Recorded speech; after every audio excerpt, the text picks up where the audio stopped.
How's it going, everybody? Welcome to the channel. This is Big Daddy Dave, and this is a map tour for a new mod map to Farm Simulator 22 called Lazy Acres Farm. We're going to start with the description from the mod hub, and it reads: break out your big equipment. 18 large fields, 11 sell points, and 12 production chains offer many options. There is a water refill at your starting farm pond, very large central farm to house all your big equipment you will need, plus all of your animal husbandries, default seasonal growth, and soil map.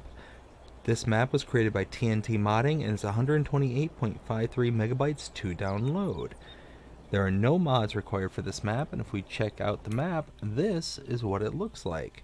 You can see we start here at the center point, the starting farm right here, when we own farmlands number 10, which is this big center chunk right here, and 63, this whole outer periphery. You can purchase all areas on the map, as you can see. Animal pens are available at the starting farm. We do have contracts available. We also start out with production chain, the biogas plant here on the map, and there are no collectibles available for this map. If we take a look at mods specific to this map, under the buy menu, you can see mods and DLCs, and we've got a whole slew. Typical TNT modding, they come through and take a lot of the base game items that we have available to us, and they increase capacities or storage, of random things, or it is tweaked in such a way that it is just slightly different and better, more capable of doing the job than what it's originally intended to do. Very, very nice stuff. You got your like Ropa here that can do both sugar beet and potatoes as opposed to just sugar beets, and so on and so forth. Capacity increase, as well as I think power increase maybe. Power increase I think is this one. Speed increase as well, I think potentially even working speed. And just so on and so forth. That's all. These are very typical. If you've ever seen another TNT modding map, then you're going to be very familiar with all of these. But under the build menu, there is nothing under any of these. So no buildings, no productions, no animals, no decoration or landscaping. Now we do start here at the starting farm, so let's take a look at the starting equipment. If we go under the buy menu, under owned items, under medium tractors, we have a Deutz-Fahr 8280 TTV. Large tractors, this is where it gets interesting. The Case Steiger Quadtrac 620, the Case Steiger Wheeled 620, the Case Magnum 400 Power Drive, you got two of those. Harvesters, we have a John Deere X9 1100. Forage harvesters, a Krone Big X 1180. Under beet technology, the Ropa Tiger 6XL. Crop protection, the Berthoud Bruin 4200. Cars, we have the Lizard Pickup 2017 and the John Deere XUV 865M. Under trailers, the Strautmann Aperion 3401 and the Branther TA 23071 Power Push Plus. Headers, the John Deere HD 50F for our harvester, a forage harvester header for our big Krone, the X Collect 903, the header for the beet and potato harvester. It's supposed to be typically a sugar beet harvester, but this one is modified. Seeder, we have the Amazon Citan 15001C. Planters, the John Deere 1775 NT. Fertilizer spreaders, the Bradell K165. Under mowers, the Kingsfield GXT 13005P collector, as well as the GXF 3605P. Tedders, the Pottinger Hit 1618T. Windrowers, the K-Brand GA15 131. Forage wagons, the Bergman Shuttle 490S.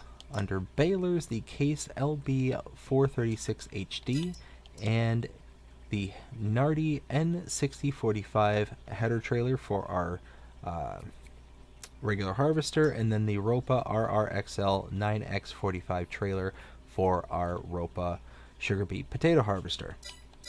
So pretty good starting equipment there. And if we take a look here, we start out here with a sleep trigger,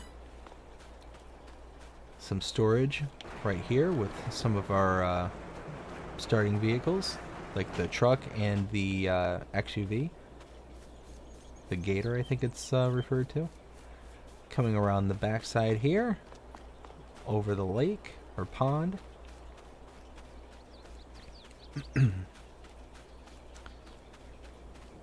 Over here is the pig barn, where you can have up to 270 pigs. Your feed goes in here, and your slurry pipe is right there. Coming over here,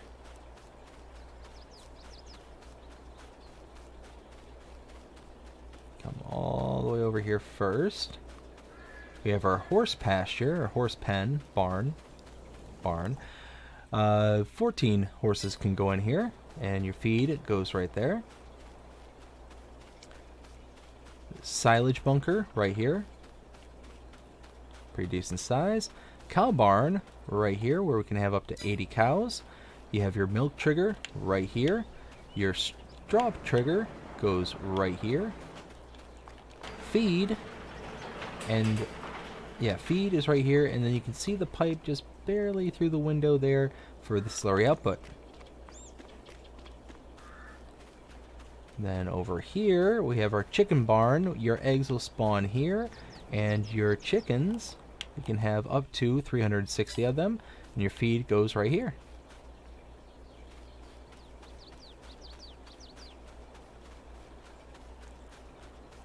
And then over here we have our sheep barn. 65 sheep can go in there, feed right there. One of our tractors tucked away in here, and our wool output is right there. Big silo system right here. And that is it for the starting farm. A lot of our equipment stored right back here behind the cow barn. Now I'm going to rush back over by the farmhouse there, and I'm going to grab the pickup truck, and we're going to start making our way around the map.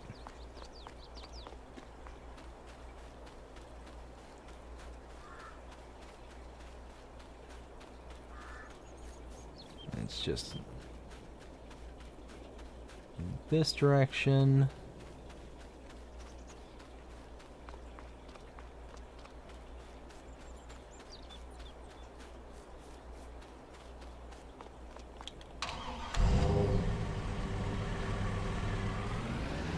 Okay. We'll take off from here. Make a right.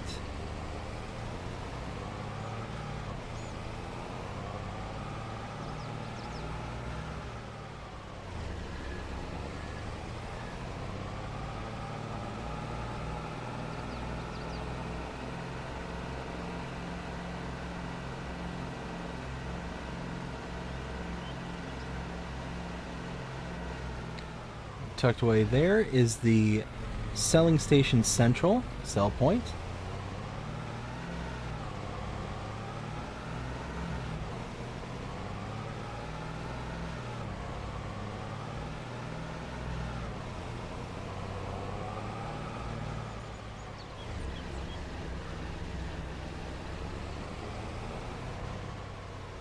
Over here is the Selling Station Northeast sell point. Across the street right there is our biogas plant. We do start out with this. And we have our solid inputs here, liquid inputs here, and our liquid outputs, aka our digestate, right there.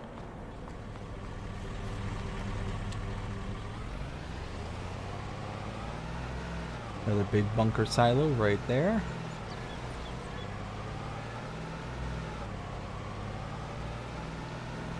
Alright, to my left is the sugar mill. Your input right there in the front. Output right here. And your trigger right here. And for 80,000 you can purchase that.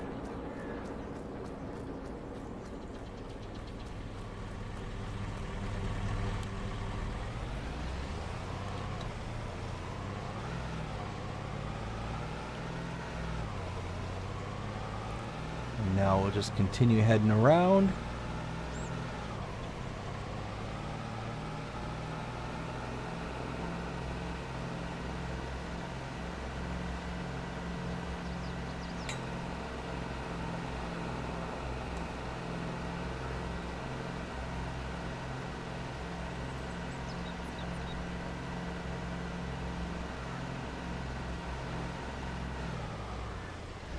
Okay.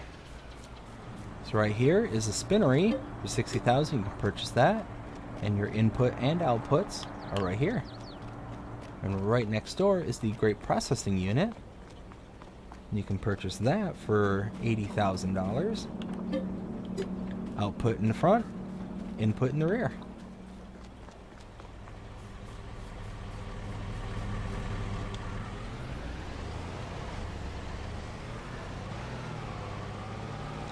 Continuing towards the west.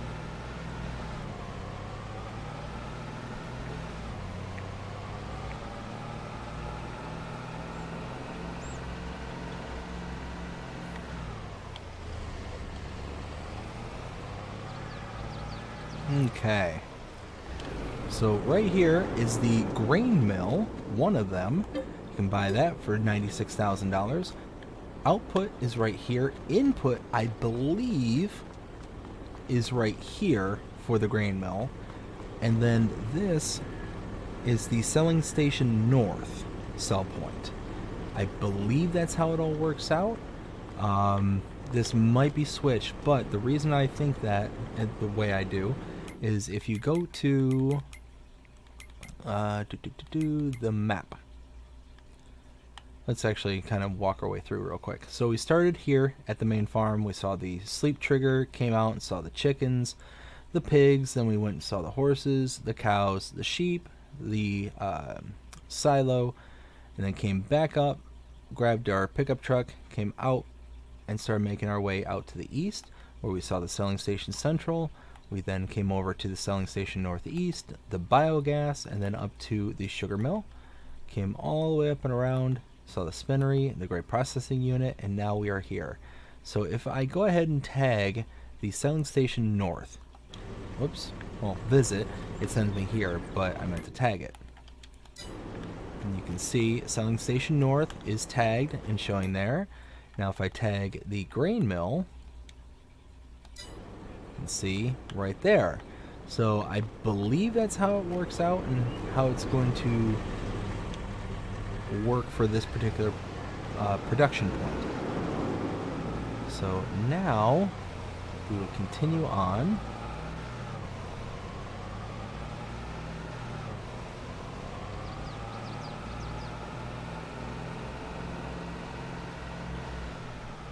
To our another grain mill on the map. Again, 96,000 to purchase this one. Output and input.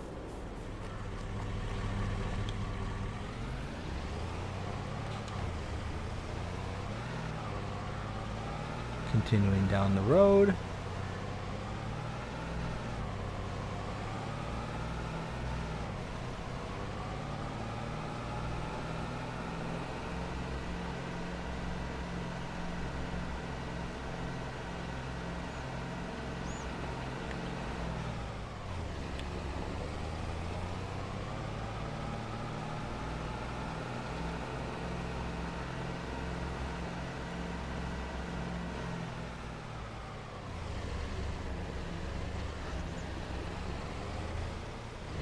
Head over in here.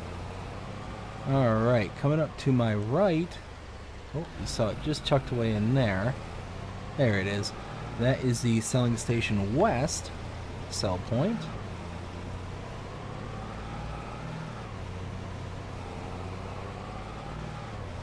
Continuing down south. Right here we have the carpentry to my right. You can purchase that for $60,000. Wood cell or input right here with the wood cell trigger right there, and input output right here. Words are hard. That, and part of it is that it's 12:30 at night and I'm getting tired. Anywho, over here, starting over here first to my right, we have our shop trigger right here. And over here, way down there, is the repair trigger. And then across the street, starting in the back, we have the Grocery Mart sell point. Oh, floating cart. The fast food restaurant sell point. And the bakery for $50,000. You can purchase this. And your input right here, output back here.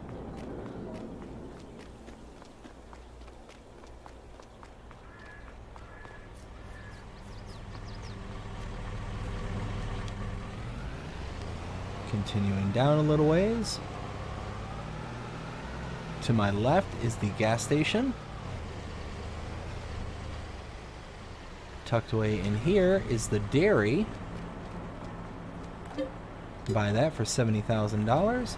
Your output is here and your input is right there. And actually go right next door over here. Back here is the Red Marble Bowling Restaurant sell point.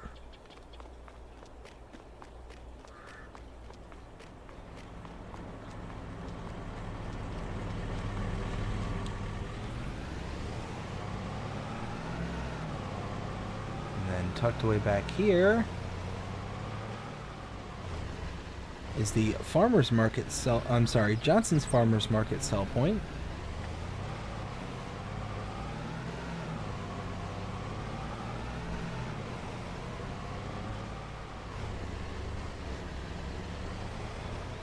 And back here is the cereal factory for $110,000. You can purchase that. Outputs and input.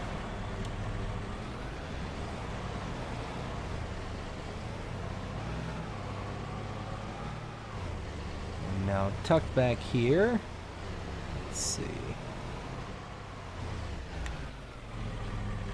I think it's actually in the back over here. Yep, here we go. That is the animal dealer sell point right there. And then that would make this the animal dealer. Now, if you have animal pens and pastures already placed on the map, you can either come here or you can use the triggers at the pens and pastures themselves to have animals delivered to your pens or pastures. Now, the problem is that if you do that from this location or the pens and pastures directly, you will incur a delivery fee. It's a little bit extra money to simulate the animal dealer bringing the animals to your location. And as you can see, depending on what you're doing, the large cows here are $100 a head. For 80 cows, you're talking, what is that, $800? Or I'm sorry, 8,000? 8,000, yes, $8,000. So, I mean, it gets pretty expensive, and depending on how many more you have. Now, horses are even more expensive, if I'm not mistaken.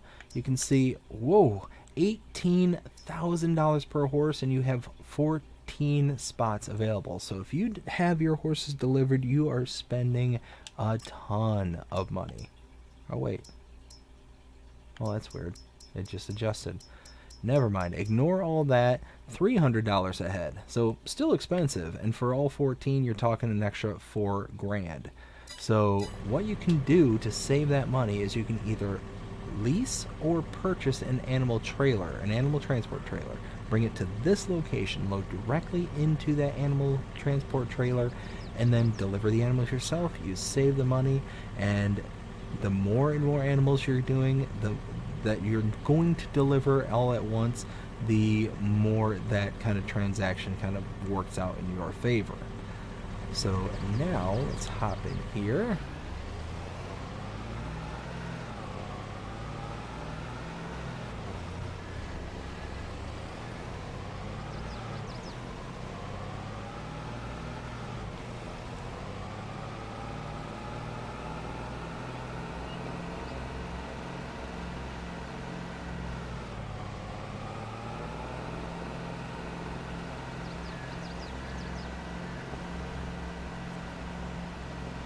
Continuing to head over to here.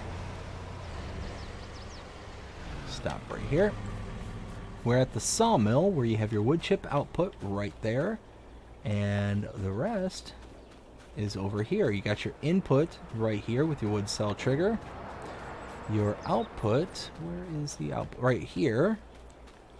And the trigger itself, for $100,000 you can purchase all this.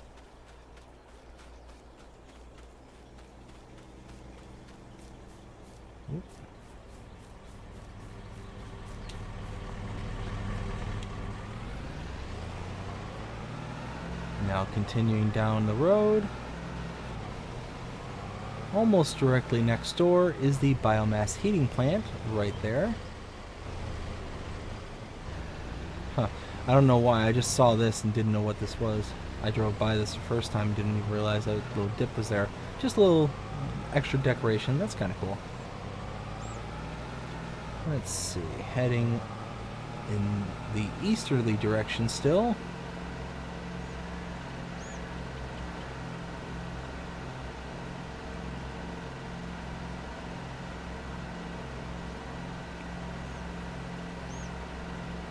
Okay, coming up on my right, it's the next point of interest. Ooh. This is the oil mill. Inputs and outputs are right there, and the trigger for it is right there for $80,000. You can purchase that.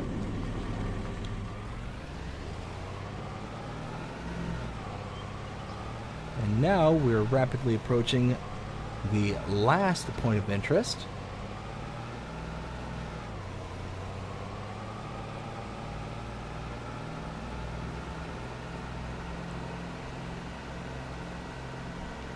This, to my left, is the selling station southeast.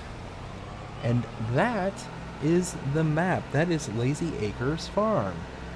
Now we're to the point of the tour as to render my opinion and tell you what I think of this map. 0 to 5 scale as usual. What do I think? Well, I'm going to be brutally honest. I'm not a fan of this version this year. So we had Lazy Acres Farm for FS22. And I feel like this is a extremely stripped down version of the version that we had for FS22. And what I mean by that is just, I mean, don't get me wrong, the landscape is gorgeous. There's plenty of rolling hills, so it makes it kind of feel like a traditional American style, like kind of farm and setup. You know, it's not, you know, perfectly flat. There's still a little undulation to break up the sight lines. The starting farm is fine. It's nice looking, but it just, something about it just seems really clustered and cluttered. Like there's so many trees here compared to the FS19 version. The layout of the farm just seems like all the things are there where they were originally. It's just seems like something's off. Like there's some kind of feng shui. And if anybody's played the FS19 version and is comparing that version to this, one thing they will have remembered is right back here there was a railway system, and there was 2 trains on the map. One train that would kind of circle around the northern part of the map, and the other train would circle around the southern part. And there was a huge silo system back here that would load and unload onto the trains and, you know, all that stuff. And that's the whole train network is missing. Like I said, it's just, there seems like a whole bunch of clutter now, especially because there's like way more trees than there was on the previous version. The whole starting farm, just something about it just seems off, especially because I have played and put in a lot of hours into the FS19 version. This one just seems like, I don't know, just missing. Oh, and There's a huge bump right there. Just something about it just seems like lacking. Like there's just something missing on it. The outer periphery is something I noticed too, where if you get close enough to it, you see this huge kind of drop off that just kind of takes you out of the immersion. And the problem is that the road is so close to the map edge in some places that you can really kind of see it, and you're going to see it a lot. Like, it's not uncommon for maps to have that kind of flaw. I would assume that it's just the nature of the way that the map peripherals work, the outer picture that is displayed on the backside of the actual game card itself. And like I said, because you're always so close to the map edge, no matter where you go, you're always going to see it. Let me see if I can just make my way out there. And that was the other thing too, is in this direction, if I remember the map right, and I'm pretty sure it is, there was kind of a mountain range back here where all the trees are, and you would kind of go up the mountain range to be able to, harvest the trees. Yeah, you can kind of see what I'm talking about here, whoa. You can see, like, as you're driving around, there's this, what looks to be a huge drop-off. When you're far enough away, it just looks like a hill. But because you're always so close to the map edge, it's kind of more prominent and sticks out a lot more. But, so kind of give a point of reference, I would have probably given Lazy Acres and 19 on the 0 to 5 scale. I probably would have given it a 4, 4.5. Like, it was a really good map. It was very kind of, I don't want to say basic, but it had a lot of different features to it that were very, very nice. A lot of different undulations, like especially in town here where the shop was. The shop was almost kind of split level, to where you had like all your items like unload over in this area here, and there was like a repair trigger tucked away in the back, and there was just so much going on that really kind of made it, for me, a really enjoyable map to play. And now I come to this one and I just feel like I'm missing stuff. I'm just like, things have been stripped away from, not from me personally, but just from the map, and that kind of takes away from the experience almost. And I'm sure there's a lot of limitations with FS22 versus 19. Potentially when FS19 was made, there was, kind of things were further along and more kind of fleshed out, to where right now there's still, the only things that are available are the things that we got, kind of thing. So just kind of doing with what you're working with, or working with what you have available, is probably a better way to say it. But yeah, it's just, like I said, something about it just seems off to me, and it leaves me longing for more, like something in addition to. But all that being said, what would I give this map? If I would give 19 a 4, 4.5, I'd probably give this one a 3, 3.5. It's still a really nice map. There's still a lot of really nice features. I kind of focused on some of the negatives, so some of the positives. The color palette, very, very nice. The colors are toned down. It's not overly cartoony. You're seeing a bits of yellows and whites and the flower arrangements, but you're not seeing much else. The starting farm, the one thing I do like about it is, it's far more clustered with trees. You can just see trees everywhere. And it is just a ton of trees going on here at the starting farm compared to last year, where there were trees, but not anywhere near this much. But I kind of like it because there's kind of a mix of different kinds of trees, and offers you right off the very beginning to clear out some of these trees to be able to you'll gain some of the land back from your starting farm if you so choose. You know, it's a completely up to you kind of decision. I like this kind of pond network that you have with the kind of jetty that goes into the pond, so you can, you know, load water in from it and go from there. Yeah, I mean, all in all, it's still a very nice map. It's just because I played the FS19 version, I just feel like there's something different. Like just something off. But anyways, long story short, I hope you enjoyed this map. I hope you enjoyed this map update. Oh, and that's a lot of flickering going on in the background. That might require an update at some point. Anyways, I hope you enjoyed this map tour. If you did, please show me by liking, sharing, subscribing, following, commenting, doing all the things the algorithms enjoy you doing that shows you're engaged with this channel and enjoying the content. And that being said, I hope you have a fantastic day. Take care.